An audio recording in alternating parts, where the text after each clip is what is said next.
Good afternoon, ladies and gentlemen. Why don't you grab a seat? I think we're going to get started. I want to welcome you to the Woodrow Wilson Center. My name is Jeff DeBelko. I have the good fortune of directing our environmental change and security program here, as well as coordinating our global health initiative. So it is a great pleasure for us to host today's discussion that we've entitled Maintaining the Momentum, Highlights from the Uganda International Conference on Family Planning. It is our pleasure to hold this meeting, and many like it, with the support and the partnership with USAID's Office of Population and Reproductive Health. So it's terrific to see many of those folks here today.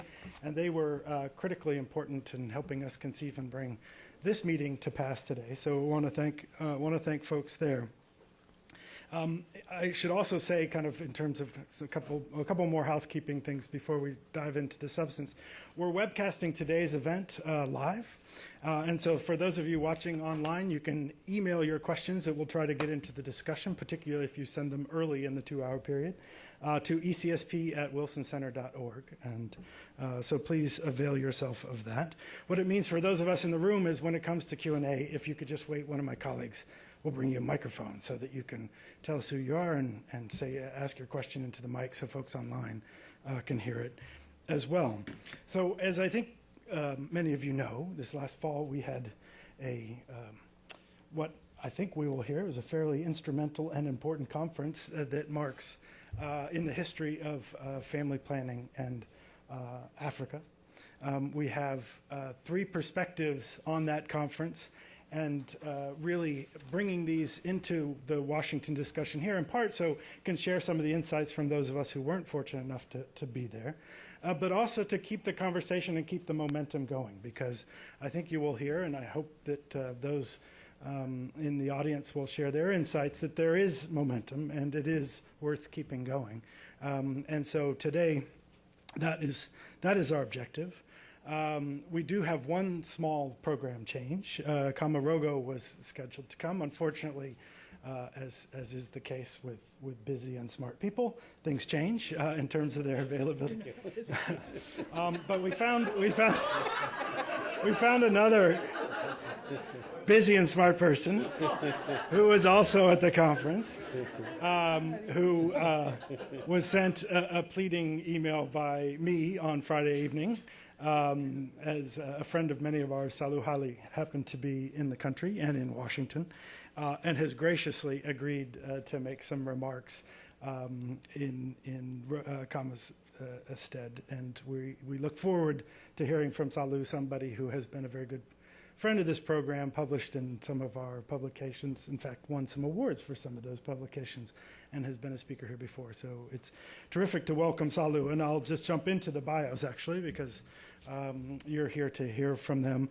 Sahlu Haile, as you know, is a regional advisor for Sub-Saharan Africa at the Packard Foundation, has been working on reproductive health issues and family planning issues throughout Africa for decades, from a variety of different perches. And for all our speakers, you can see their more detailed bios in the handouts that were available outside. To Sahlu's left, Rhonda Smith is Associate Vice President for International Programs at Population Reference Bureau here in town.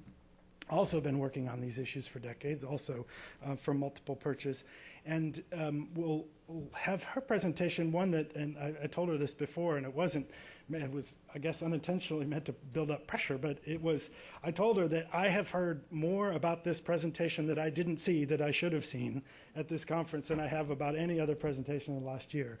It's clearly one that left a big impression on the colleagues who were there to see it, and so we're very much looking forward to her PowerPoint and her presentation. So Rhonda, thank you very much for coming and sharing that again with us. And then Amy Tsui is somebody that is also well known to all of us here, professor at Johns Hopkins Bloomberg School of Public Health, director of the Bill and Melinda Gates Institute for Population and Reproductive Health. And again, I repeat, multiple decades working on these issues from a variety of research perches, really publishing some of the peer-reviewed work that we all depend on, those of us in the policy sphere, for knowing exactly what some of the impacts and what the trends are that we need to both address, and how the interventions do and don't successfully address those challenges. So I'm going to turn the floor over now first to Amy to kick us off, and then Rhonda and Sahlu will clean up, and then we'll have a Q&A session. So, Amy, why don't I turn the floor over to you? And if we want to go down front so that we can better see. Thank you, Jeff. It's a real privilege to be here. It is also a tremendous delight to see so many people who were at Kampala, and I think we haven't been able to get our fix, you know, and so now we're always drawn back to this, to talking about Kampala. Kampala was the work of a community. It just happened to have a little bit of allowance from the Gates Institute, but really much of it depended on so many people who were there who came forward, and like certain things, maybe some tipping points, it's just one of those events that happened at a time when the conditions were right for it. So I am the opening act because I'm going to set the stage. And I actually told Rhonda that the reason I came was because I missed her presentation twice in Kampala.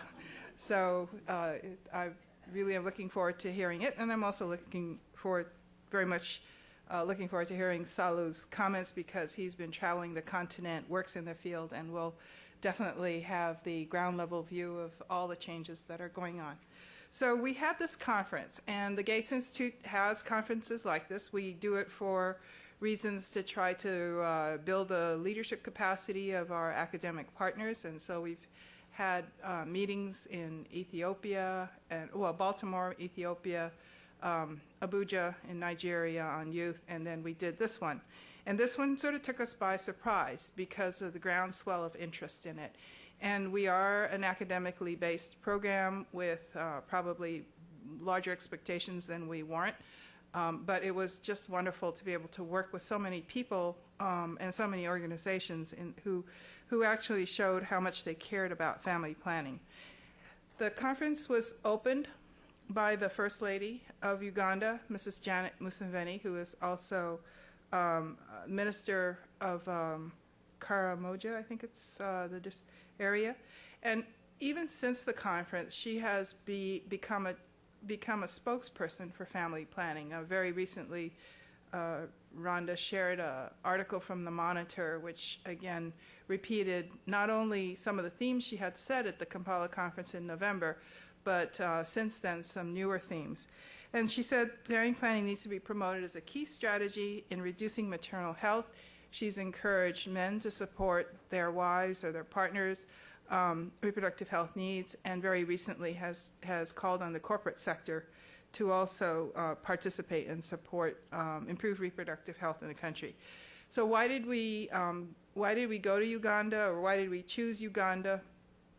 It has probably the second highest unmet need for contraception in the world. It's 41%. And I always say, if you think about a disease that had 41% prevalence, you would have done something. That is an epidemic. But for so many years, not much has been done in the field of family planning.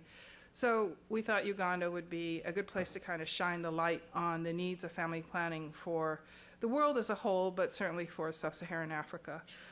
In many of those countries, the unmet need exceeds the actual use. And in Uganda, 24%, the CPR is 24%. It's been successful in HIV/AIDS control efforts, but it hasn't really thought about the needs, at least in the reproductive health area and family planning. And because of not really addressing sort of the unmet demand, the population is rapidly growing. It's growing at 3.1%, which is a doubling time of about 17 to 20 years, and half of its 30 million population is under 15. So in terms of the conference, we were lucky that 50 organizations came forward, and we hadn't really reached out as we probably should have, but a number of the partners we worked with for the Abuja meeting, we asked them, would you like to partner again? They said yes, and then additional organizations came forward. I want to let you know that we are hoping to do another one in 2011. And the platform we use is one that's used by professional associations here, which is you do a call for abstracts, and it's peer-reviewed, so it's nobody's particular agenda, and it's available to academics and program people and government people all to participate.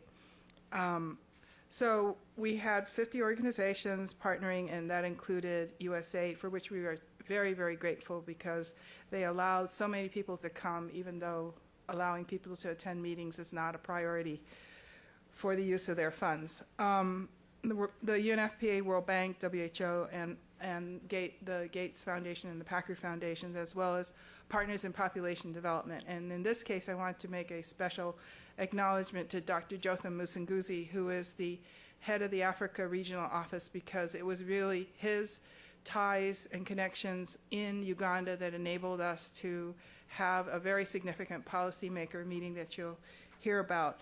And also other key NGOs, including Family Health International and PSI and Engender Health and all of the ones that are represented here, the Futures Group, App Associates, and so on. So you can see that this was well represented in terms of the international organizations. We had 1,372 registrants from 61 countries. It went from Afghanistan to Zimbabwe, and outside of the United States, the next largest country that was a sending country was Nigeria, and then Ethiopia, and Kenya. I think those were the three, and so we were well represented in terms of from the largest countries on the continent. I showed this only to show you that I was tracking registrations over time, and we started here in this was February. And as we went along and we got to the conference, we did have increasing interest. As I mentioned, the Partners for Population Development and African Union and the World Bank sponsored an invitation-only policymaker seminar on the first day of the conference. This received funding from the Packard Foundation, and Sahlu was instrumental in all of this, as he was instrumental in the whole conference, including choosing the venue. So this was a policymaker seminar on financing the health-related Millennium Goals. And one of the outcomes, I believe, from that seminar was really increased ownership by the country participants. So at the conference was this quote that family planning is to maternal survival what a vaccination is to child survival by Khama Rogo. And this particular statement actually resonated with a lot of people. This is not Khama. This is the Minister of Finance and Planning and Economic Development, Mr. Kamuntu of Uganda. This is the African Union Commissioner for Social Affairs, Beyonce Gowanus, who was one of the sponsors. And there were presentations on capitalizing on the global aid architecture, on the national health accounts, particularly the reproductive health accounts, which is very important for showing the tracking of resources by donors, governments, households, and NGOs on spending in reproductive health and family planning. Futures helped support the presentation of the RAPID model from Malawi that was presented by Dr. Mahango from the Ministry of Health. And then we had Uganda on the move, which you'll see shortly. There were altogether, count-wise, 5 plenaries, 260 oral presentations, 113 posters, 9 capacity building sessions. I mean, this is like the 12 days of Christmas. So you can see these were the luncheon roundtables, which were I thought, very effective in having experts meet more people, so we weren't just sitting and watching PowerPoints. We had the contraceptive cafe. This is the cycle bead. You can't quite see it. The cycle beads being shown, and this is a female condom being demonstrated by a gentleman in this audience. And then this one probably had one of the best titles for this presentation was, "Is that a vasectomy in your pocket?" Right? And it was about promoting vasectomy. I don't remember the country. So Ward Cates, who's here, actually pulled out research highlights and presented them on the 3rd day, and that was very helpful in sort of framing how knowledge to action would proceed. And the 3rd day of the conference was sponsored by the WHO Implementing Best Practices Consortium. And here are some of the highlights. First of all, that integrating family planning into HIV care can prevent vertical and pediatric transmission, but it needs to be cost effective. And there was a supplement to the Journal of AIDS that was distributed freely. It had just been released, and it's actually got a tremendous amount of evidence-based wisdom in it. Integrating family planning into post-abortion, postpartum, and child and other primary health care points of entry is also cost-effective. But there needs to be improved concordance or correspondence of the type of method with the fertility goals or preferences of the couple. You can expanding, this I think was actually a very major theme, was expanding the use of community health workers for delivering contraception, not only injectables but also for implants. And then increasing outreach to youth and men, and capitalizing on public and private innovations in service delivery and financing, including social marketing and social franchising. So there was a lot of best practice information shared about innovative ways to finance. Then in the, this is self-promoting because it's the Gates Institute and CCP and others, but Advanced Family Planning is a new advocacy initiative that's funded by the Gates Foundation and Packard, and it's led by Duff Gillespie. And also you can see this is Musimbi Kanyoro and Oying there. So this was launched during the meeting. Interestingly enough, you learn something about organizing conferences, that if you want it to get a lot of media hype, you have to have somebody ready to say, I'm giving money for X. So the amount of money was $12 million. In this audience, that's pocket change, but it was a big media piece that went around the continent. One of my favorite parts was that we asked for a couple from the community, a Ugandan couple from the community, to come and just share their impressions about family planning. And PSI there helped us identify the Mwesi family. This is Mr. Zubairu Mwesi, and it's infant, and he has 6 children, and he sat there in the beginning and also at the end. He came back at the end, and he, in the very end, got up and gave his impressions here. And he said, I am really committed now to educating my children. I don't want to have them sit in an audience where they can't understand what's going on in a great meeting, in a professional meeting. And if you want to see the whole thing, I found it on YouTube. So that's the address for it. Then you could just do, unmet family planning Uganda, and you'll get it on the search. So what was achieved and what next? You'll hear about a lot more what next from the others. But probably one of the key thing was this very palpable level of excitement and renewed energy for family planning. And as I mentioned, it was just an event that happened at the right time. And one woman came to me and she said, and we've had several people ask us to replicate this in Latin America and other countries and South Asia and so on. But she came and she said, I'm so glad to hear about this. I'm so tired of hearing about HIV disease. So I think it's just a positive complement to all of our efforts for infectious disease.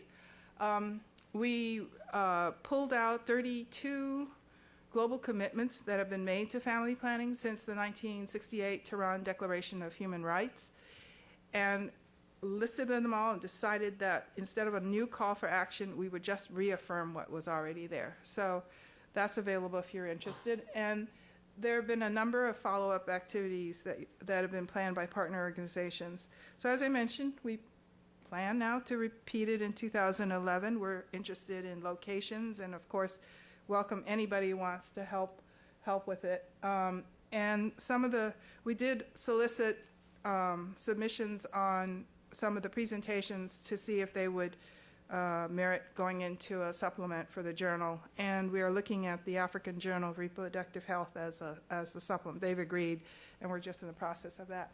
So some of the things that I've noticed, and not because of Kampala, but that have happened, one of the best things is the increase in the foreign assistance budget for this area.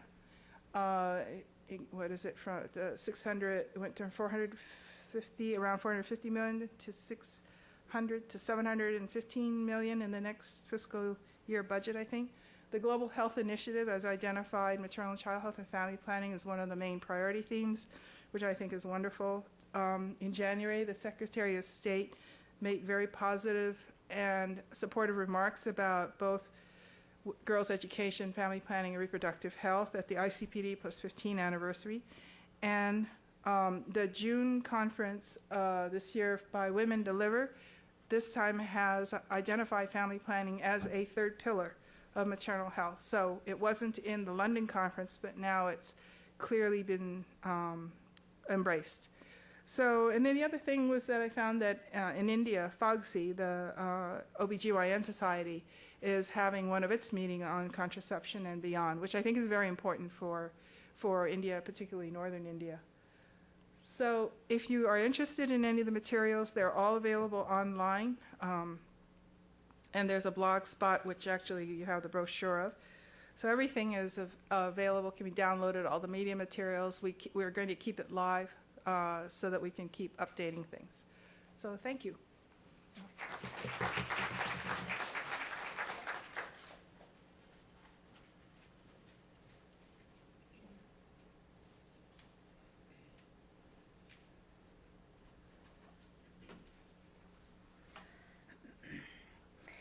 Well, let me start by giving you some context for this presentation. PRB is implementing a new project called ENGAGE, which stands for Eliminating National Gaps, Advancing Global Equity. And it's a global initiative that's supported with private funds. And we're working in 4 countries: Ethiopia, Kenya, Pakistan, and Uganda. And the project is designed to engage policy audiences and promote policy dialogue around the issues of high fertility and high unmet need for family planning and their costs and consequences and solutions. And we have a special emphasis on saving women's lives and improving women's health. And as you all know, we're always looking for new, more innovative ways to engage leaders in our efforts to bring attention to family planning. An essential feature of this project is developing multimedia presentations that use a variety of graphic technologies, including the pioneering Trundleizer software, which was developed by Dr. Hans Rosling and his family. And they developed this software for the purposes of better visualizing data, making it more exciting, drawing their audiences in. And Hans works through the Gapminder Foundation, which he created in 2005, and that's located in Stockholm, Sweden. And I'm sure many of you have seen him present, and some of you may have been here last fall when he presented at the 25th DHS anniversary, and he regaled us with his riveting presentation style, as only Hans can do. So this presentation, Uganda on the Move, was presented for the first time at the Family Planning Conference as a prototype example of what we're doing under ENGAGE. The storyline and the messages were shaped by a large multidisciplinary group of stakeholders in Kampala over a period of several months. And the project is being implemented in Uganda by the Makerere University School of Public Health. And before I start, I should mention that these presentations are designed to reach out to non-technical policy audiences and influentials. So we do our best to avoid using those technical terms like TFR and CPR, and we try to use simple language and describe what appears on the screen. And this was the point where I was going to say lights. I have to say, I don't know what. We have an issue. We have an issue. I don't know what happened at all.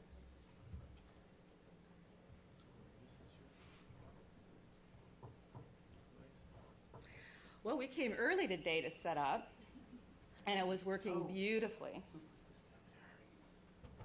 No, it's been down there the whole time now.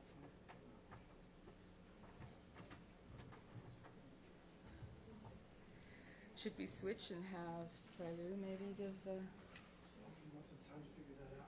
Yeah, and we can have, yeah. Yeah. Okay. Sahlu, can we put you on the spot to jump in? You want to another 15 minutes to prepare.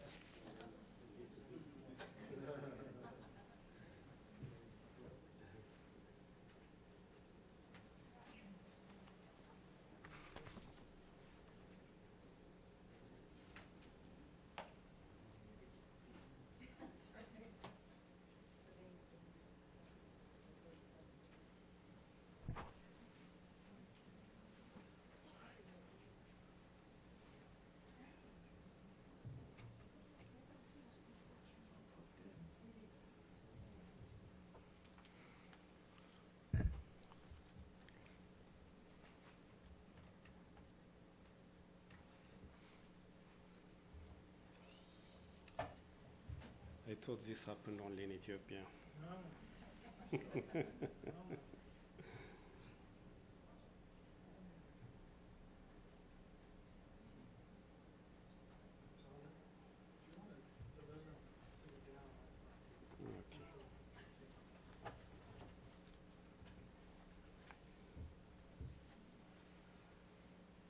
Okay, so I just want to share my experience. I was informed about this meeting this weekend, so there is no science into my presentation. I just want to share what happened in my country and in a few countries that I visited since the Kampala conference as a result of the meeting that we had in Kampala. For me, after 10 years of clandestine work, virtual clandestine work, it was just coming out of the closet. Here we are 12 to 1,500 people from all over the world, mostly Africans, talking about family planning. Actually, family planning, not reproductive health, not maternal and child health, not all kind of euphemism to hide what we are doing. And that was probably the single most important lesson, revelation that I took from the Kampala conference. For almost a decade, we had three priorities, people that were in the family planning world. And that was just to keep the family planning momentum alive at the level where it was 10, 15 years ago, that it is not destroyed by ideological or political or other considerations. That was one priority that we had for 10 years, just to live, survive. We were also struggling for 10 years to make sure that family planning is mentioned in the health priorities of the countries where we were working, just mentioned, without being accused of all kind of crimes that we haven't committed, obviously. And the third one was to just support organizations that were victim of discriminatory funding decisions. The kind of organizations that were pioneers for family planning in not only in Africa but in the world, the Maristops, the IPPFs, and these were our priorities, and we're doing it as discreetly as possible so that we're not hurting the sensibilities, sensitivities of the powers to be. And Kampala changed that completely, and it came at a time that other things were happening at the same time, including, obviously, the change of administration here in America and the change of discourse in family planning. Amy mentioned about Clinton's speech on ICPD plus 15. When I heard that speech, I sent an email to Duff asking him, did you write her speech? Because I just couldn't believe a political leader in the United States could say the things that she said. It was just great. But there were other things that were happening at the same time as well. I don't know if you've heard, in October, a few weeks prior to the Kampala conference, there was a high-level meeting in Addis Ababa of ministers of health, ministers of foreign finance from all over the world, and they made the urgent call to action, or it's called the Addis Ababa urgent call to action. And it was an incredible conference. That's the first conference I attended in my 30 years of experience in reproductive health, where government officials actually got together and said, family planning is our priority. And I'm just going to quote a few of the recommendations that they made at that meeting. They said, we will endeavor to prioritize family planning, one of the most cost-effective development investments. We will ensure access to modern contraception. If we do that, we'll prevent 40% of maternal deaths. And these are not family planning people. These are government officials, ministers of finance and ministers of health. They said we'll endeavor to integrate MDG 5B on universal access to reproductive health into national development plans and budgets, and report on implementation and results as part of the national MDG report. And they said family planning is an investment. It is not an expenditure. These are the kind of things that we would never hear in the previous decade or not. And finally, they said, we will increase budget allocation for reproductive health services and supplies, including voluntary family planning, and ensure that resources are equitably distributed to reach marginalized populations in our countries. So that was in October, and the Kampala conference was in November at the same time. But soon after the Addis Ababa conference, there was another conference of West African ministers of health that took place in Nigeria. And as most of you know, most of the West Africa is where most of the Francophone countries are located. And they passed a resolution in Nigeria saying that mothers in our region are dying from unsafe abortion. If we change the law to make abortion safe, we'll reduce maternal mortality. And they actually recommended, these are ministers of health, recommended their governments to liberalize the law in West Africa so that safe abortion is available for women in that region. So it's in all this movement that the Kampala conference took place. And as Amy said, it was really a momentous time. Over 1,200 participants, mostly from Africa, I think, majority of them from Africa. As I said, talking openly about family planning and sharing experience from their respective countries.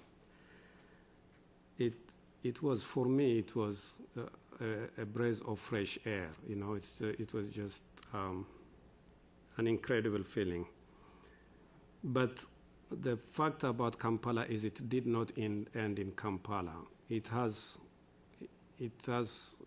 still having impact in the countries where programs are being implemented. And I know that because I see what's happening in my country.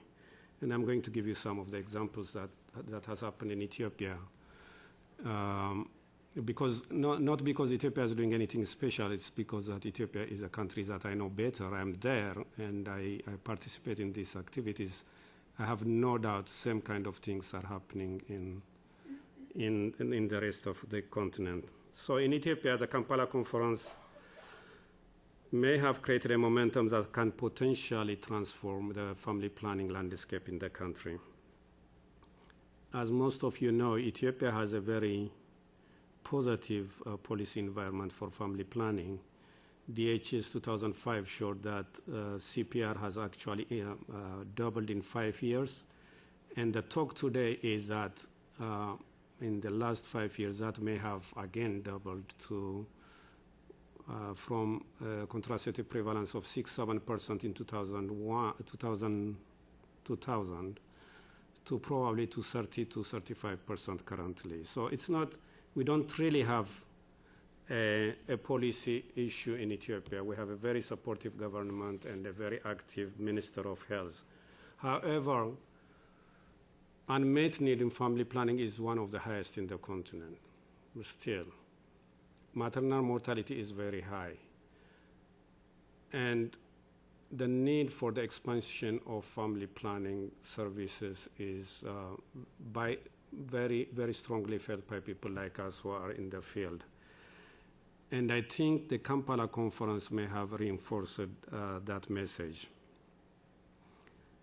The conference was the first of its kind where a sizable number of Ethiopians participated. I think there were around 30 of us. And not only participated, they actually made quite a few presentations. And this is quite remarkable for Ethiopians because Ethiopians don't like talking about what they do. They just want to do it and be left alone. In fact, I was responsible with Sarah for 10 years for the Ethiopia program, and one of the biggest problems I had was to convince my Ethiopian colleagues, please go out and tell the story. You're doing a fantastic job. We have the best adolescent reproductive health program. We have an excellent reproductive health leadership program. We have a very strong women's movement. Nobody talks about it. They just don't believe it's important to talk about what they are doing, and Kampala changed that. As I said, there were more than 24 participants, and that participation gave my fellow Ethiopians a huge moral boost. And the first thing they did when they went back was to get together and say, okay, now what next? So on December 4, this is like days after the Kampala conference, 14 organizations, about 20 people came to our office and they sat down and said, we need to do something. We just cannot participate in this kind of conference and just forget it. And they spent quite a lot of time, I think a full day, just discussing what did we learn from the Kampala conference. And they listed some of the lessons that they learned from it. And just to mention a few. They said, we learned in Kampala that development, national development can be achieved through the advancement of family planning programs. That meeting the unmet need for family planning is an extremely important objective that can contribute for the achievements of the Millennium Development Goal. That community-based family planning program is an important component of reproductive health.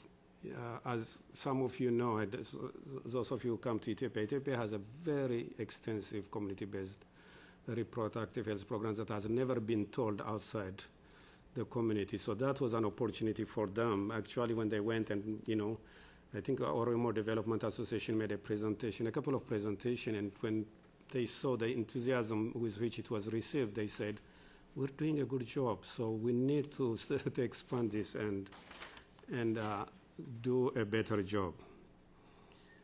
They decided that it's important that they document what they do, that they should develop their research capacities, that generating evidence is an important part of their work, not just service delivery.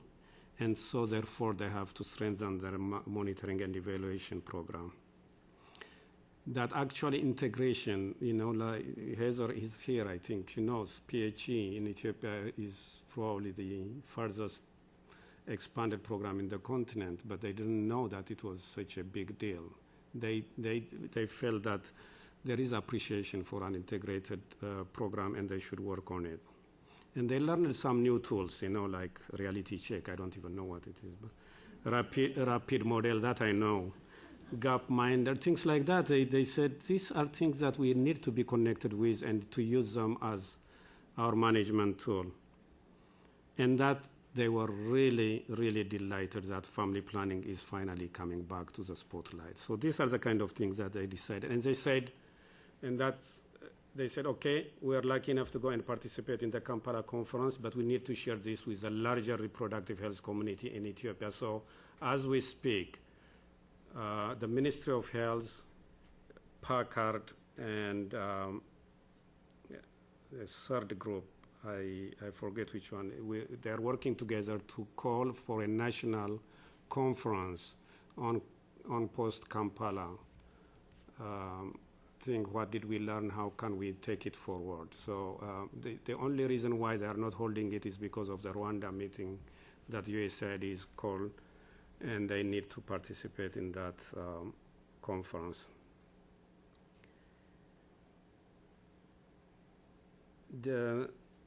In all these activities, that's probably one thing that's very interesting. The Ministry of Health is very closely involved in, and in fact is leading the work to make sure that Kampala is not forgotten. And they are preparing for the Women Deliver project. Now there is this thing, you know, if we can learn so much by attending conference like that, we shouldn't be shy anymore. So there is this consensus that we need to do something about telling the story after all.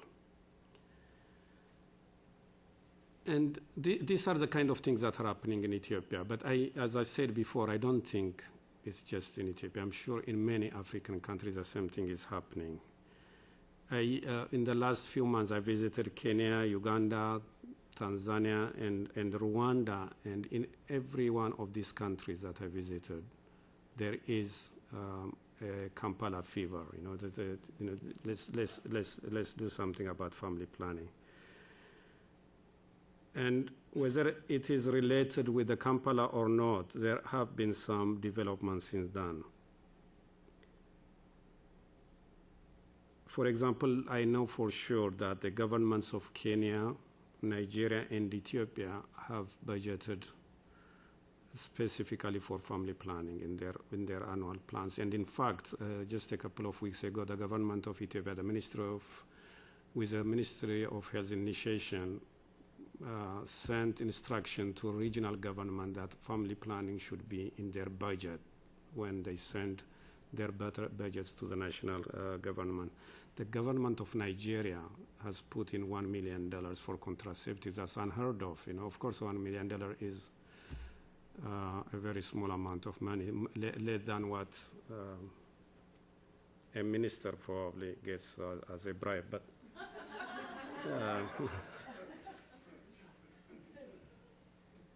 so that's what's happening. The question then is, so what do we do now? Where do we go from here? And I hope, you know, this is a beginning of a dialogue among us to keep the momentum and to build upon it and to push it forward. As Amy said, her institute is planning for a follow-on conference in 2011 and 2013, and I hope we'll work together to make that happen. But in the immediate future, I'm hoping that we will work together to encourage national level efforts to implement post-Kampala, the Kampala recommendations, to make sure that family planning stays where it is now and that it's not going to be abandoned. And there are a lot of positive signs that we can do that. My foundation is already working in this area in many ways.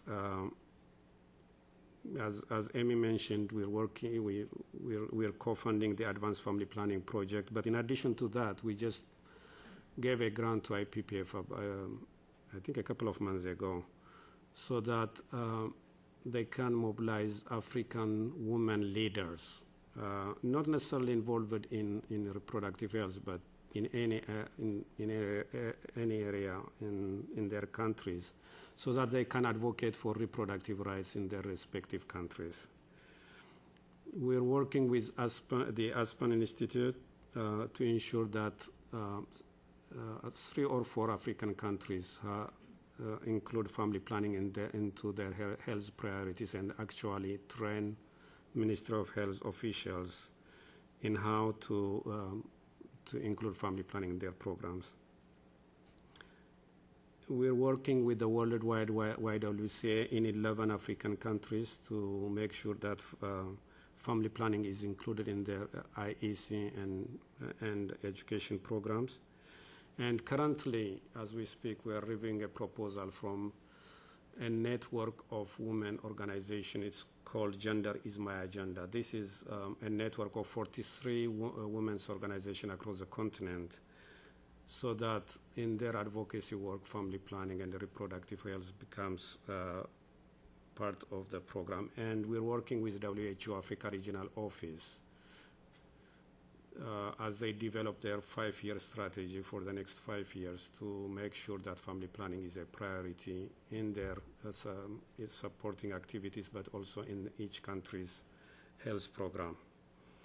So these are the kind of things that we're doing now, but I realize this isn't much. They are very little and probably not very significant. We need to do more. I know USAID is doing much more in the area of family planning. We need to hold hands and work together. UNFPA is talking, I almost feel like saying finally, about family planning. And in countries where we work, we work with the Dutch, Northern European countries are very supportive of family planning programs. I think we need to continue working on that. And I hope, as I said at the beginning, that this is a beginning of collaboration among the different actors, so that what we were able to achieve in Kampala continues to lead our strategy for family planning. Thank you.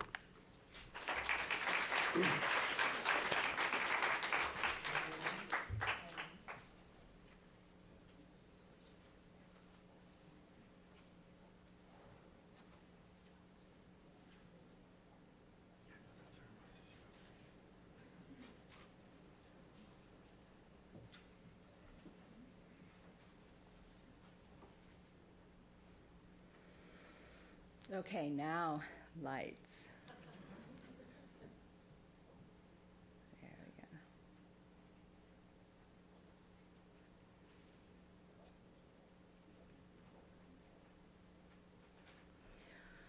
What has been happening in Uganda over the last 50 years? Well, there have been some remarkable changes.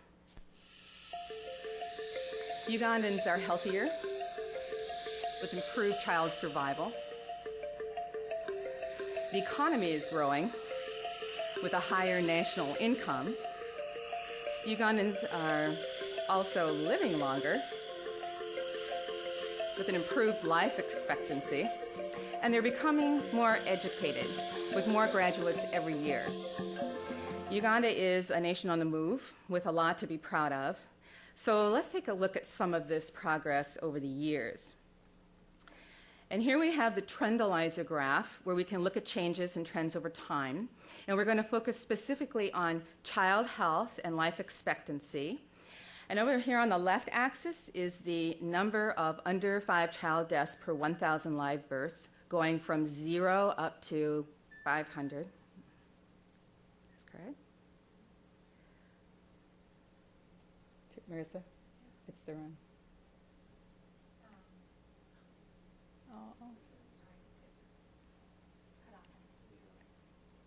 Do we go back? There we are. Okay, going from, pardon? Okay. Well, if I say the left axis over here, and we'll tell you what you're seeing, because we've got it cut off here a little bit on the screen. Okay. So, are we set up? So here we are. On the left axis is the number of, under 5 child deaths per 1,000 live births, going from 0 to 500. And on the bottom axis is life expectancy at birth, or the length of life in years, going from 25 up to 80. And the countries are color-coded to the regions of the world. And this is what the world looked like back in 1960. And starting with the red, we have East Asia and the Pacific. The orange is Europe and Central Asia. The yellow is North and South America. The green is Middle East and North Africa. The light blue is South Asia. And the dark blue is Sub-Saharan Africa. And these are clustered more toward that top left-hand corner with high child deaths and low life expectancy back in 1960. And the countries clustered more in the bottom right-hand corner have low child death rates and high life expectancy. And the size of the bubble corresponds to the population size of the country. So the bigger the bubble, the bigger the population.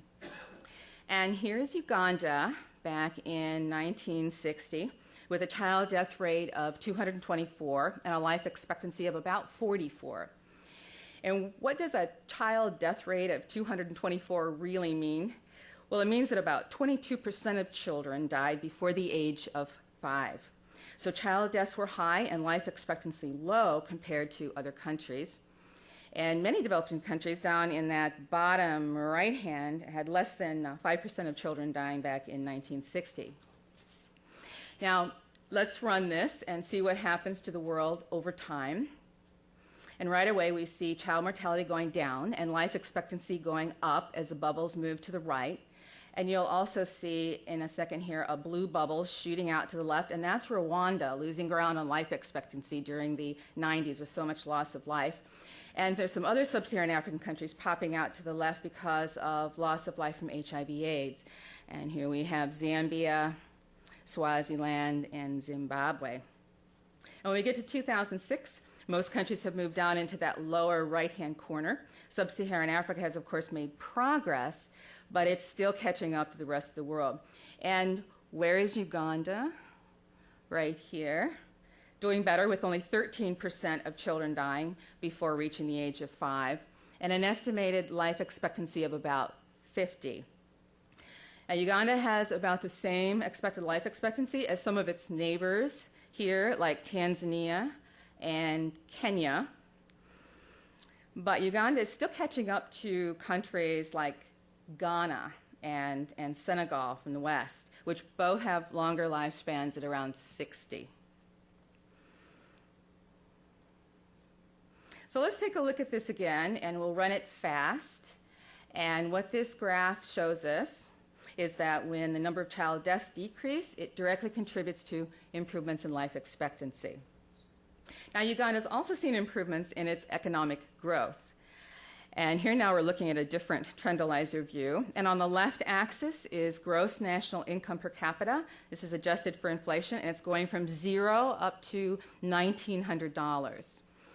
And the gross national income, remember, is different from GDP because it includes both the GDP and incoming receipts from and remittances from other countries. And on the bottom is time, going from 1982 through 2005. And Uganda started here in 1982 with an average of $520 of purchasing power per person. Oops.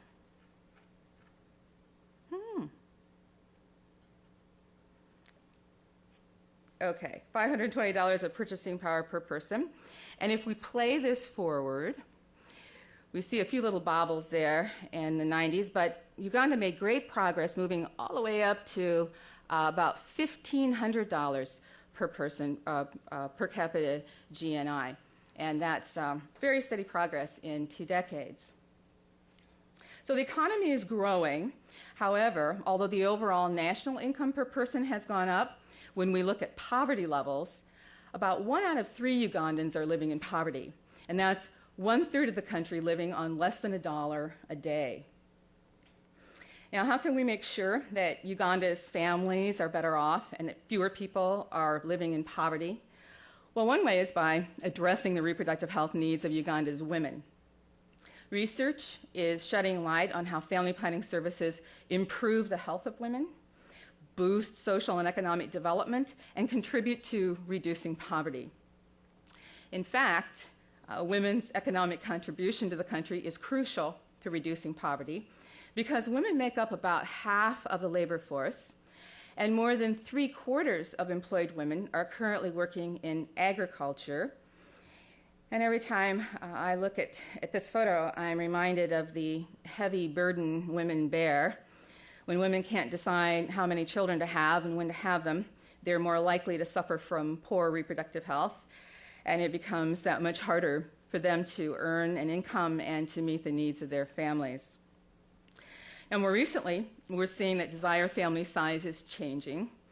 Surveys show that couples want to have smaller families today than their parents and grandparents. Older parents said they wanted between 6 and 7 children, but young couples today say that they only want between 3 and 4 children. And women across the country report, on average, that they want 2 less children than they actually have. Now let's go back to Trendalizer, and we're going to compare Uganda's progress to another country which had the same number of children per woman in the early 1970s, and that was Zimbabwe.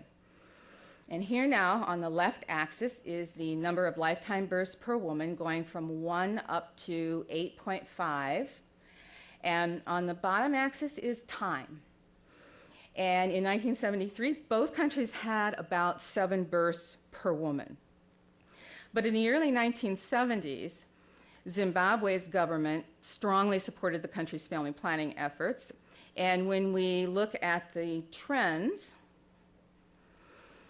we can see that even by 1980, Zimbabwe's family size began to decrease dramatically, owing to a very strong community distribution program, making sure that women in rural areas could access contraceptives, and they had a population policy that supported family planning. And because of that sustained political commitment and investment, Zimbabwe has been able to bring family size down to about 3 births per woman. But compared to Zimbabwe, Uganda's family planning program has not made as much progress in reducing family size. You see it's flatlining there across the top of the screen. And today with an average of between 6 and 7 births per woman. And because the number of births per woman in Uganda has remained so high, Uganda has one of the fastest growing populations in the world. And every year, Uganda adds 1 million more people to the population. And that's about 4,000 births a day, or it's like adding the entire population of Swaziland to Uganda every year.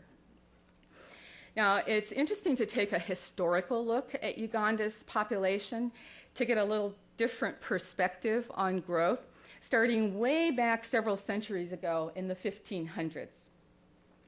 And we see that throughout most of Uganda's early history, the population remained very low. This is much like the majority of countries around the world. Historical demographers estimate that back in the 1500s, Ugandaland's population was around 1.5 million. And it took about 4 centuries until 1900 for the population to double to 3 million. And then it only took 150 years between 1800 and 1950 for the population to double again. And that was when Uganda was at about 5 million people in 1950. And after that came what is known around the world as the 20th century population explosion. And that explosion started right about in 1950 in Uganda. And because of improvements in public health services like vaccinations and antibiotics, Uganda's population shot up to around 30 million in 2008. Death rates decreased, but birth rates did not. And no one really predicted this type of population increase. And given Uganda's high number of births per woman today, the population is going to continue to climb very rapidly. At the current growth rate, even with HIV/AIDS, the population will double from 30 million in 2008 up to 60 million by 2030. And that's almost twice as many people in just one generation. And this isn't some remote possibility. Many of those young people who are entering into their reproductive years and who will be having babies and contributing to this 60 million have already been born. So without a Herculean effort starting now to slow that population growth, 60 million is an approaching reality. And of course, this growing population has also brought about some amazing changes in Uganda, especially in the cities. Now here's a photo from the mid-1960s, and some of you might recognize it. It's the road from Entebbe to Kampala. And if you look closely, you can see a few vehicles there in the road, and there's a truck there in the center. And here are the roads today. Typical of the daily commute to work in Kampala. Of course, this also illustrates some of the bigger challenges in keeping up with the infrastructure needs of Uganda's rapidly growing cities and towns. Turning now to our Google Earth satellite map, we're going to take a close-up view of Uganda. and zero right in on where the family planning conference was held in Munyonyo. And this is a bird's eye view of the Speak Resort conference facilities right there on the shores of Lake Victoria. You can see the lake coming up there to the right. And we were all sitting right under that roof there in that building making this presentation the first morning. But as we move up the road to Kampala Center, you can see how built up it is all the way from the lakeshore to the Kampala Center. And that's a relatively new phenomenon, only happening about the last 15 or 20 years. And here now we are in the center, and you might be able to see the Sheraton Hotel swimming pool there in the center of the screen. And if looking over the city, we appreciate how much Kampala has grown from a city of about 500,000 in 1980 to more than 3 times that size today at 1.8 million. A lot of the former agricultural and vacant lands around the city have become very quickly built up. They're very concentrated areas, many of them unplanned, not well serviced, lower quality housing. And by 2017, it's estimated that Kampala could reach about 2.1 million people. Now, moving up to Lira in the north, you often hear people say in Uganda, oh, there's lots of land, and population density is low, and we don't really have to worry about a growing population. But what's important to remember is that it's not density per se, but the number of people in an area relative to its resources, and the capacity of the land to sustain human activity. And the phenomena of land fragmentation, and this is what we're looking at here, is very serious in Uganda, with farms becoming cut into smaller and smaller plots over time, and that's putting new pressures on each generation. And it's also fueling conflicts over competition for those scarce resources. And how well the next generation will make it if these farms are further subdivided is a big question. It's a question that they're asking in Uganda these days. And since the number of rural households that are farming the land has also increased, in highland areas like Kampala and Kisoro, and in the cattle grazing districts like Mbara and Rakai, 75 to 90% of the land has become severely affected by erosion. And the problem is only getting worse as the population continues to grow. So are there any good things that can come out of this fast population growth? Like, will a fast population growth increase per capita GDP? Well, only if Uganda has a healthy workforce, enough jobs, educated workers, and modernized infrastructures in several of their sectors. The growing population means more people in need of social services, and that means more schools and expanded healthcare services, and these are services that the government is going to have to provide. And with so many people still living in poverty, access to food will also become even more of a challenge. All of this will put pressure on the government's budget and may crowd out other spending and investments, which could mean slower economic growth for the country. Turning this around, and by managing the size of the population, Uganda could address these issues and contribute to economic development at the same time. And one place to start is by meeting the reproductive health needs of Uganda's women so that they can better plan and space their children. According to the most recent national survey, only 18% of Ugandan women are using modern methods of family planning. However, almost twice that number, or about 2 in every 5 women, would like to space their next birth or stop having children altogether, but they're not using any method of family planning. And these women are considered to have what we call an unmet need for family planning. Now, one of the consequences of high unmet need is large numbers of unplanned pregnancies. And in Uganda, almost half of all pregnancies are unplanned. And that's one of the highest percentages of unplanned pregnancies in sub-Saharan Africa. And that means that more than 820,000 women become pregnant every year without intending to have a child at that time. When family planning use is low and the demand for family planning is not met, we can expect to see these high rates of unplanned pregnancies, just as we've seen here. And here are two of the consequences. On the one hand, at the national level, unplanned pregnancies can lead to higher levels of fertility, which in turn lead to continued population growth, which, as we mentioned earlier, at the national level, can strain the country's economic development. On the other hand, at the individual level, unplanned pregnancies can also lead to high-risk pregnancies and also large numbers of unsafely performed abortions, which can result in maternal deaths and injuries. And at the household level, we know that the loss of women means that families continue to struggle, and that cycle of poverty continues. And at the national level, this loss of women means a loss of economic productivity for the country. In Uganda, there are a total of about 6,000 deaths related to pregnancy or childbirth every year. And of those deaths, more than 1,200 are the results of complications from unsafely performed abortions. But that's not the whole story. Because for every one woman who dies from maternal causes, 20 to 30 women suffer short and long-term disabilities.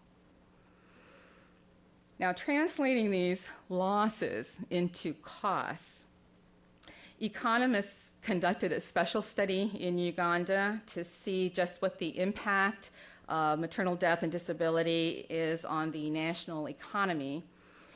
And here's what they found. Between 2004 and 2013, if the situation remains the same, Uganda could lose the equivalent of 700 billion Uganda shillings, that's about $350 million, in lost productivity due to maternal deaths. During the same period, maternal disability could cost Uganda another 1.5 trillion Uganda shillings. That's about $750 million.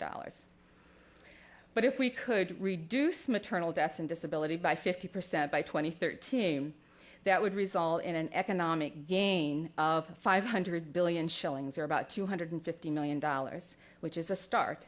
And it would also help Uganda to achieve its MDG 5, which is improving maternal health. Is there a quick win? Well, family planning is one of our best buys in today's financially strapped environment. From 2007 to 2015, the additional family planning costs for meeting the unmet need would be about $107 million. And that translates into savings. And those are savings that are possible because as women have fewer children, the government doesn't have to spend as much money to meet the needs of the population, and it can save money on costs related to maternal health, immunizations, water and sanitation, education, and malaria. And as you can see here, the government saves more than it spends. In fact, by the year 2015, Uganda will have saved about $200 million, which is about twice the amount the government would have to spend to meet the unmet needs for family planning. And the cost savings that is gained in these 5 areas, which are all instrumental in meeting 5 of the MDGs, outweigh the additional costs by a factor of 2 to 1. So there's a lot possible for Uganda's economic future. And in fact, we've seen this kind of economic progress happen quickly in other countries around the world, especially in East and Southeast Asia, the Asia Tigers. So let's go back to the trendalizer one last time. And now here on the left axis, we're looking at the number of children per woman, ranging from 1 up to 7. And on the bottom, we have gross national income per person, ranging from 600 to 20,000. And this red bubble here is Thailand back in 1975, with between 4 and 5 children per woman and a gross national income of about $740 per person. Now let's play it forward through time and see what happens. And immediately we see the bubble moving down as Thai women had fewer and fewer children, and the country's gross national income per person is increasing as the bubble moves to the right. And in 2005, Thailand has about 2 children per woman and a gross national income per person of about $8,500. And that's quite a remarkable improvement in just 30 years. Now we can see a similar pattern if we bring all the countries back. So looking at all the countries of the world here again. On the left side, we're still looking at the number of children per woman. And on the bottom, we have gross national income per person, this time going from 200 up to about 40,000. And remember that the red is East Asia and the Pacific. And the big red bubble here is China, with 4 births per woman and about $230 gross national income per person back in 1975. The orange is Europe and Central Asia, and many of these countries are clustered already at the bottom right with fewer children per woman and a higher gross national income per person. And the dark blue is Sub-Saharan Africa, and those are clustered up at the top left with many children per woman and low economic growth. So let's play this forward and see what happens. As we look at the trends, we can see that as women have fewer and fewer children, the bubbles move down. Gross national income per person increases as the countries move to the right, and they're all moving toward that bottom right-hand corner. As women have fewer children, income per person is going up. And when we get to 2005, all the countries of the world have moved from that top left-hand corner down to the bottom right-hand corner. And although sub-Saharan African countries have made progress, they still have many children per woman and a low gross national income per person. And where is Uganda?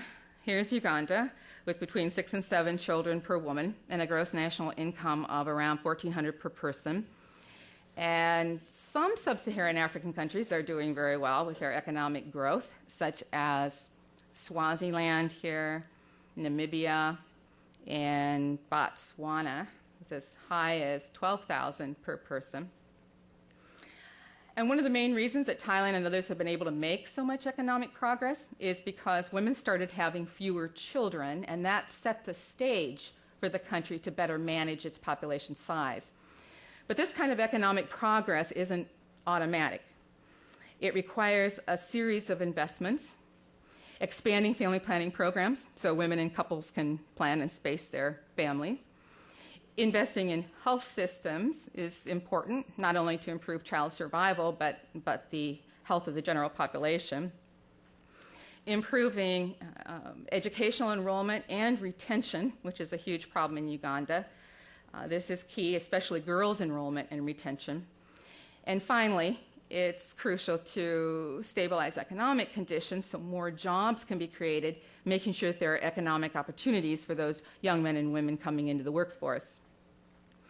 In order for Uganda to make this kind of economic progress, it means stepping up the pace of its policy and program implementation, making every effort to ensure that family planning is a key component of all national development strategies, and that includes the poverty reduction strategy and action plans, increasing budget allocations for contraceptives and national and district health budgets, and regularly issuing those public statements supportive of family planning to mobilize both political and popular support. Through a simple, cost-effective intervention like family planning, Uganda can have healthier women, help break the cycle of poverty among Uganda's families, and ensure women's full contribution to the nation's economy. By working together and building on the strong foundation that exists in Uganda, the nation can move forward. Uganda can achieve its economic and development goals and move toward a more prosperous future. Thank you.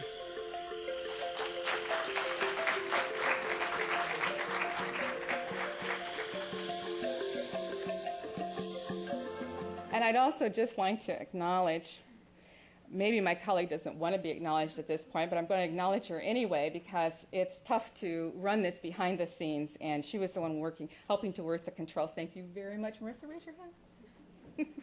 Thank you.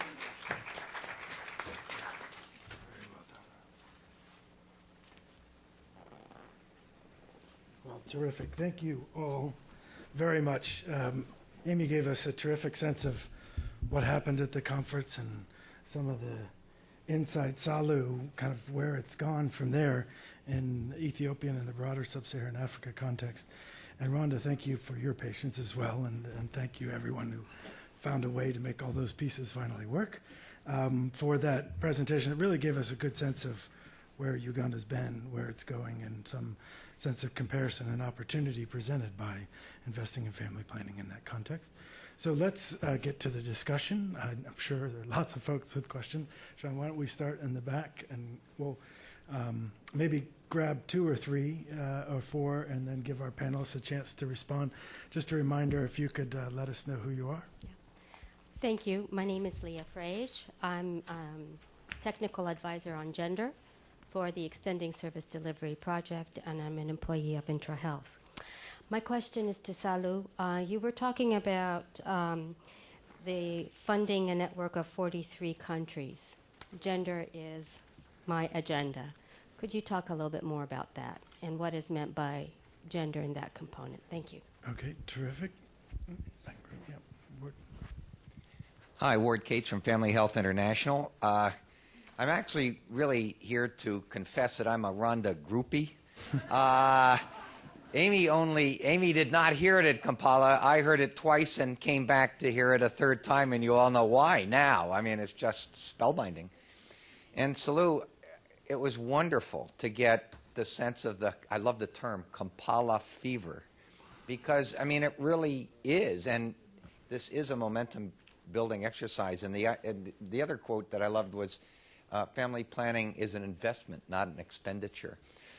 And Amy, that run-through was fun, and gave even me, was there, a sense that I was there. And so thanks so much. So what type of investments do you think we can sort of try to build on? And are there particular models, costing models, that are better in the advocacy realm for Africa, or others that might be better for this country to hype up our making the case investments, as I see Duff out in front? Are there any particular models? I mean, I'm struggling because some of these factoids are really useful, but I don't know what plays best in Africa or in the States in terms of the investment. Okay. We have one more, Dan, right there, and then we'll give our panelists an opportunity. Hi, I'm Lorette Kakuza. I'm Reproductive Health Advisor for SEDPA. And I was very pleased to hear that the President's wife was endorsing family planning in Uganda. I'm a little bit more interested in how that's playing with President Museveni, being a pro-natalist that he is. So if you have any insight into how the conference or any of the, Rhonda's wonderful presentation may have changed things for him, I'd love to hear it. Okay. Sahlu, why don't we start with you, since a couple of those are specifically for you. Okay.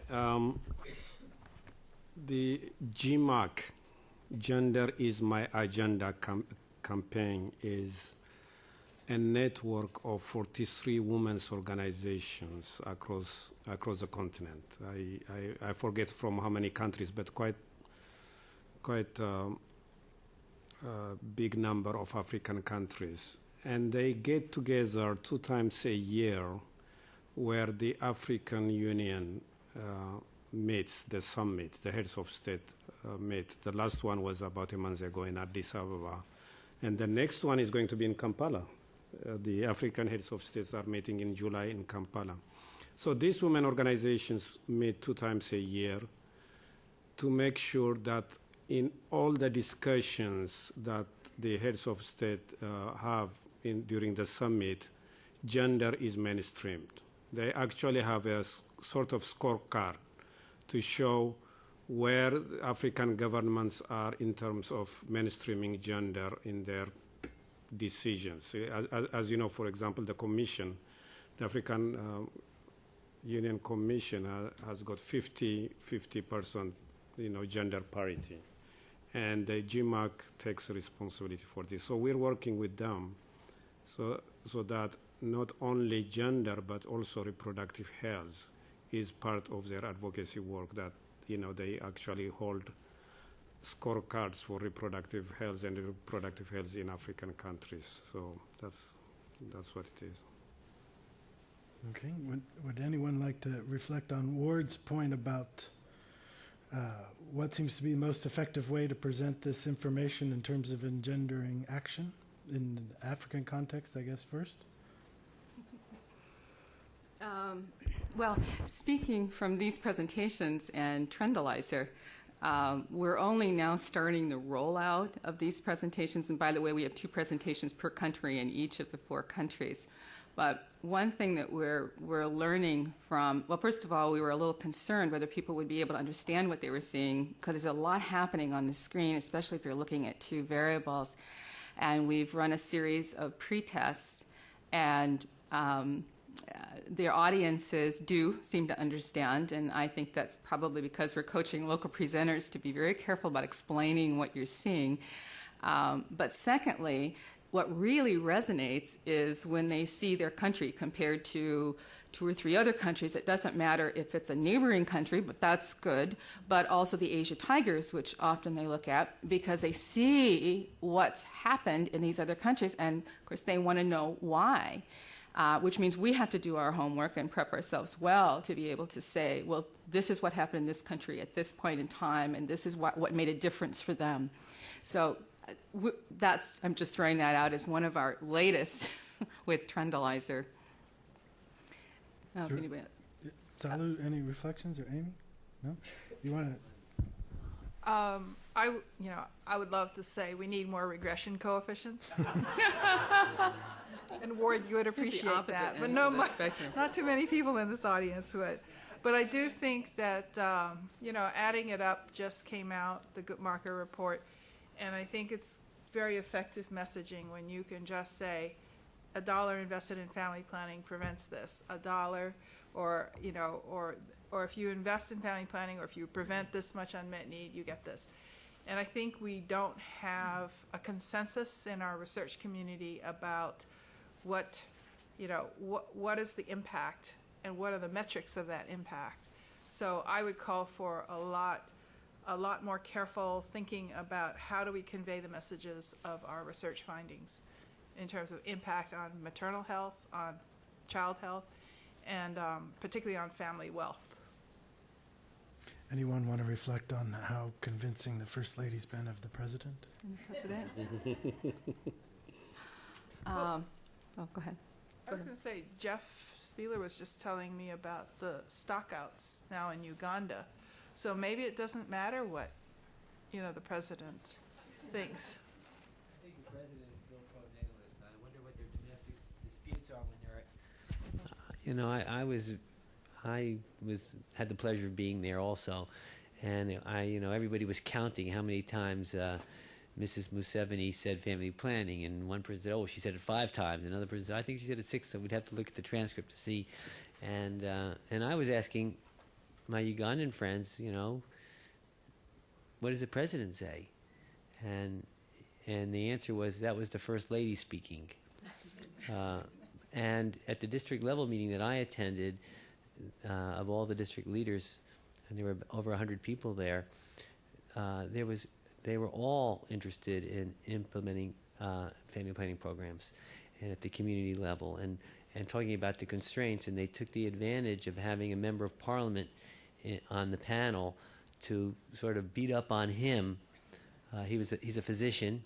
I forgot what district he was from, and they were just beating up on him mercilessly because they were saying what the reality was like at the district level to try to expand family planning. And one of the things they said was, we can't do it if we don't have supplies. And of course, for the JSIs of the world, it's no product, no program. And for the providers, it's no provider, no program. But they had providers and they had interest, but they didn't have contraceptive supplies. And there's still a problem of organizing and getting out, particularly in the public sector, as well as in the NGOs. The NGOs are doing a better job, but in the public sector, getting contraceptive commodities to the places where people are in the community is a real challenge. And without doing that, there's not going to be an increase in contraceptive prevalence. Thank you, Jeff, star of many of Amy's photos there. Rhonda, did you have a point that you Just wanted to make? wanted to go back to the question, which was about the president and the possibility of the presentation. And Hans Rosling came to visit Washington a couple of weeks ago, and he saw this presentation. We showed it to him for the first time, and he had lots of suggestions. But one was that we could see as he was going through it and showing us what he would say and what he would do, he was thinking about the president. So we're kind of hoping maybe we could make that arrangement, which would be interesting meeting of the minds. Okay. Why don't we come down here, Duff, in the front row? No. Hi, I'm Duff Gillespie with Johns Hopkins. I had one question to Rhonda and an observation on where Uganda might be going, and particularly the pillow talk of the First Lady and the President. Rhonda, obviously this is a very exciting technology, and it's just begun, at least in our area. But on talking to people that saw the presentation at the policymaker seminar, and everybody was very enthusiastic, but the message, there was too many messages, and I think that and you might be doing this, but I think it would be useful to kind of pull it at the end and saying, well, here's the ask, because it's not necessarily clear what you're asking the audience to do. And that obviously would differ from audience to audience. But there's an awful, as you mentioned, there's an awful lot going on. And I think that, and I realize this isn't done in isolation. There's other things they're doing. But I think it's a very exciting technology, and I'm sure it's going to go through many refinements. Well, as Amy mentioned, the First Lady hadn't just do this at Kampala. She's done it multiple times, and she didn't do it before. And I doubt if she actually says too many things too many times without discussing it with the President. Uganda, like many sub-Saharan African countries, public health system is driven by donors. It's donor dependent. And guess what? There's been a change in the largest donor attitude toward this area. And I think that the President, like many African leaders, been in office a long time, wants to stay in office a long time, and they're very astute at seeing which way the wind's blowing. So I think that Uganda is, for perhaps not the most worthy of reasons, but I think that having a new President of the United States, a dynamic Secretary of State, contrasted with what we had before, is going to make a huge difference. So I'm actually optimistic that we might be able to get some help Ugandans who want to do something do that in the near future. Okay, if we could just, Daniel, just get a couple right there. Hi, I'm curious why you chose to use the Asian tigers as opposed to the poorer countries in Latin America, where we've had very recent success in the last 10 to 15 years in decreasing TFRs, which were equal to some of the sub-Saharan Africa TFRs and increasing modern contraceptive prevalence. That might seem like more attainable, no? Okay. And could you let us know who you are? I'm sorry. Marguerite Farrell, USAID. Thanks. Okay. Go, Daniel, right up the side. Oh, hi. Adrienne Allison. I want to thank you all for a wonderful presentation. I want to make two comments and ask one question. The first comment is that it's not only remarkable that we're saying family planning, but that we're saying family planning and population at the same time. We haven't said that since 1994. So this is really a great leap forward. Thanks for that. I also want to acknowledge the fact that this reminds me of my early days at AID, working for Sarah Clark on the policy project with the rapid presentations, which were so profoundly influential in their day. They probably still are. I just lost track of that. The third question is education and total fertility rates. I didn't see that variable when you did the analysis of Uganda, and I'm still stunned that their rather high level of education could still be consistent with high TFR. If you could explain. Rhonda, you had a couple there. Would you like to take this? Well, first of all, thank Duff for your observations. You're absolutely right. There is a lot packed into this 30 minutes, 25 minutes, and it's easy to get carried away when you've got all this new technology. We're working very closely with our pre-testing audiences, and we're realizing that we have to hopefully break them into modules so that we can, and Hans is going to help us because he's working on enhancements right now to allow you to jump back and forth between different modules, which is sort of like hiding slides on PowerPoint. And right now we can't do that, but we're moving in that direction and unpacking some of the information that's in here. And whoever said something about RAPID, I can tell you that RAPID is still very much alive and making a difference. And we're currently planning to jointly present RAPID and engage in at least 2 of the countries, Uganda and Kenya, possibly Ethiopia. I'm sorry, I think I missed what was the pardon? Oh, education. Yes. Education is very important. It's actually important in all 3 of the countries here in Africa where we're working, and it's one of those questions of I mentioned it at the end. We mentioned about the importance of girls' education and retention, but I think it would be more interesting to plug in something on Trendalizer using education, and we haven't gone that direction yet. But you're about the 3rd person in the last 2 audiences that has said that, so I guess that tells us that we need to do that. So thank you for that. And yes, I think we do need to look into Latin America. It's interesting that I only started working in Uganda just a year and a half ago, and I was familiar with working in Kenya, and the Asia Tigers that's what they ask for, the Asia Tigers. They seem to resonate with that, and I think that's because RAPID has been using the Asia Tigers for a while, and they're sort of used to that, and they became accustomed to appreciating the progress that they had made, and of course cashing in on the demographic dividend. So yes, we will. In fact, we have somebody who's working on getting more comparison countries for us right now, so we'll pull some up. Thank you. Okay. Some other questions? Yes. Ron McGarrick with Japaico.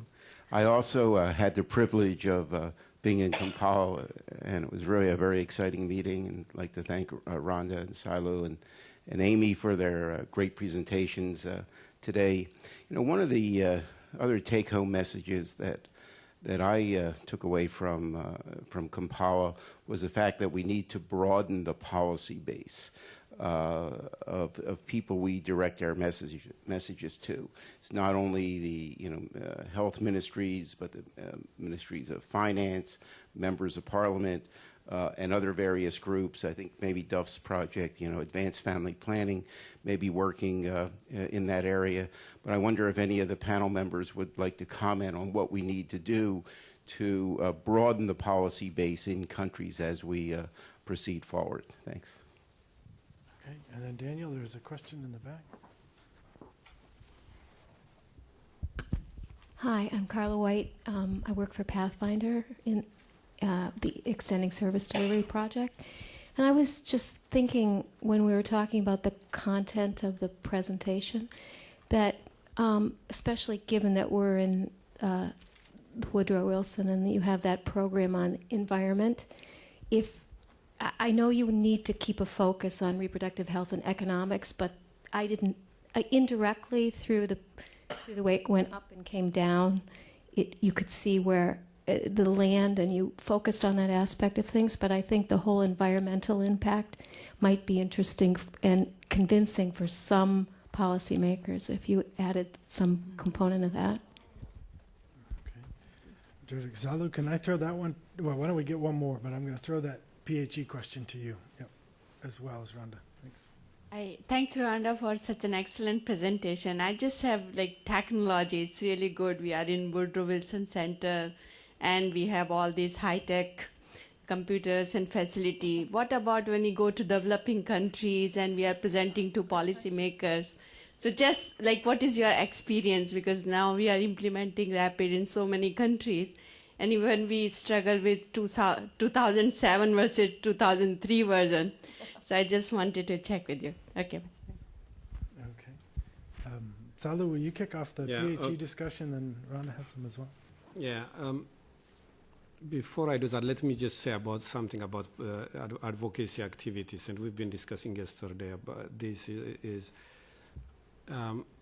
I really strongly believe that advocacy work succeeds when we contextualize it within the country.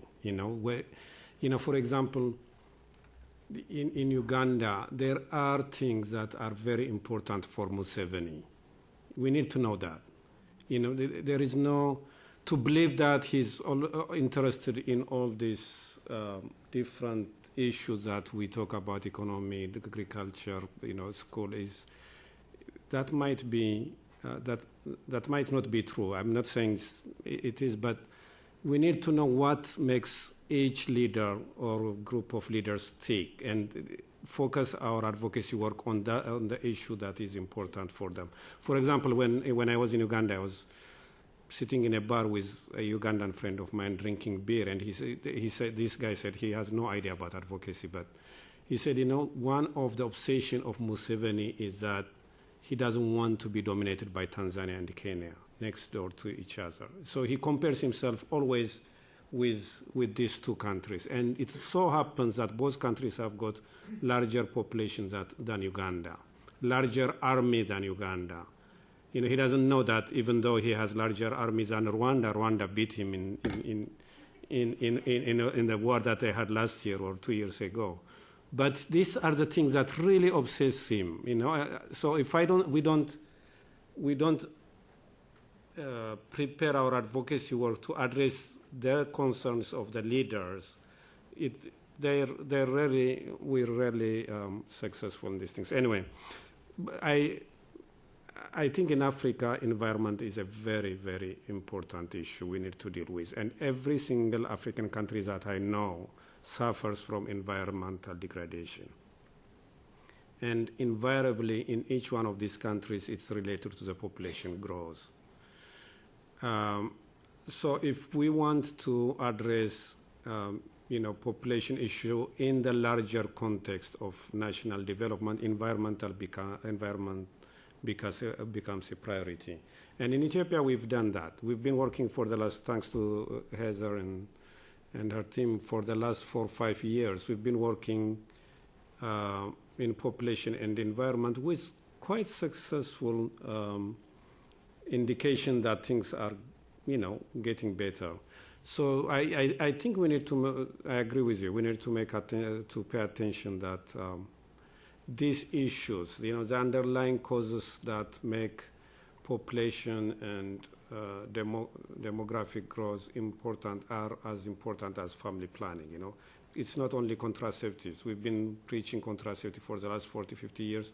We've achieved impressive successes, but we need to also now take into consideration girls' education, environmental issues, and other issues. I agree with you. Okay. Rhonda, were there parts of those questions you'd like to ask?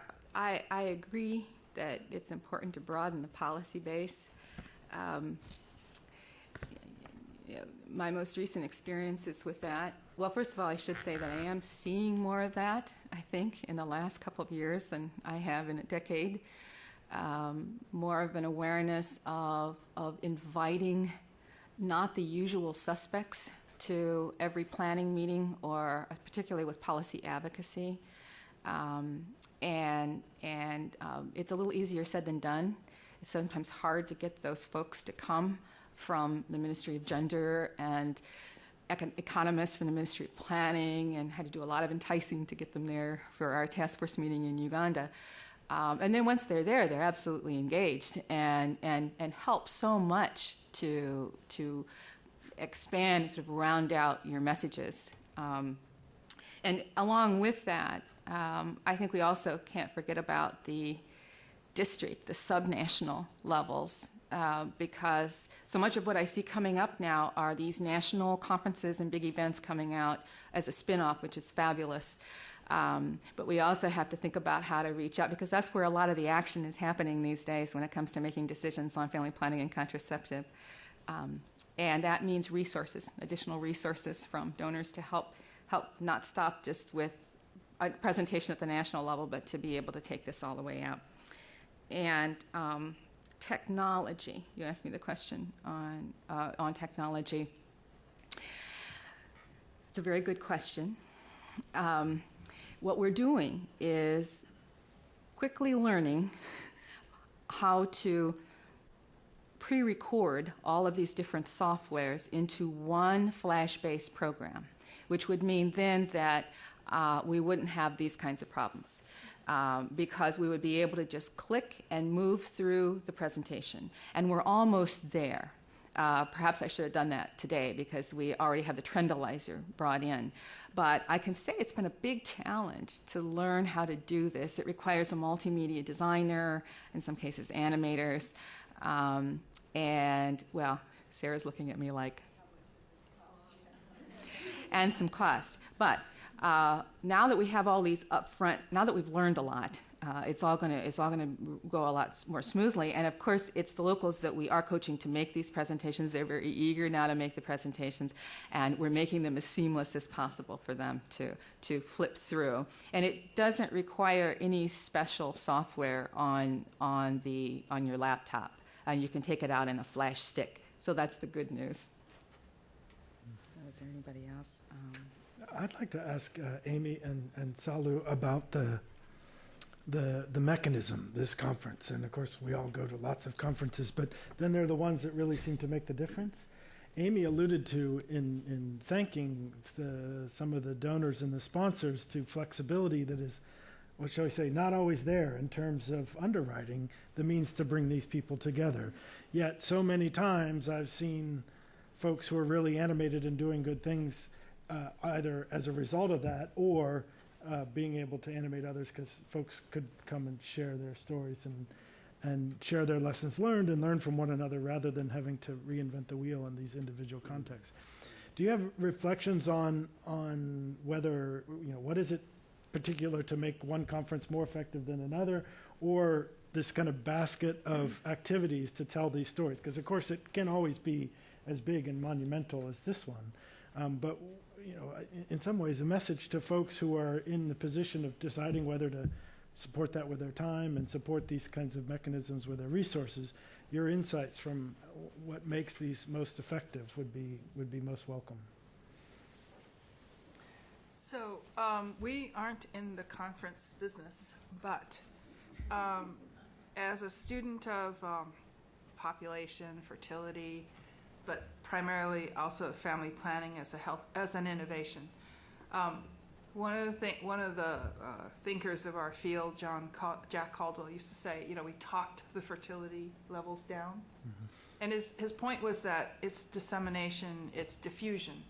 And the European demographic transition was diffusion. It was, countries with similar characteristics kind of spread the message about having smaller families, spread the message about coitus interruptus, and it changed things. And so knowing how social networks work, knowing how diffusion occurs, and knowing sort of a little bit about our own self-interest and politics of being there, we felt at the Institute it was important to have neutral space, that you could bring anything you wanted to the table as long as we could be organized and be sure that we didn't have an organizational meltdown.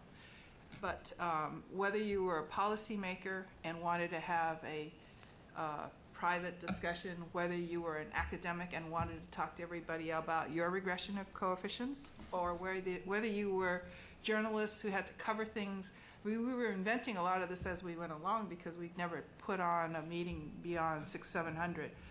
But it always was really important, I think, to me that this was neutral space and anybody who wanted to participate did, but it was merit-based, that those presentations had gone through peer review, not by us, but by everybody, by many of you, helped with the peer review. And I think if you think about the professional associations you go to, whether you might go to APHA or PAA, that's what you expect. And IUSSP or even, well, anyway, so that I think that access and neutrality was really important. And we really were very thankful that a lot of people just felt the fever, as you say, and used the conference to be more than what we had expected.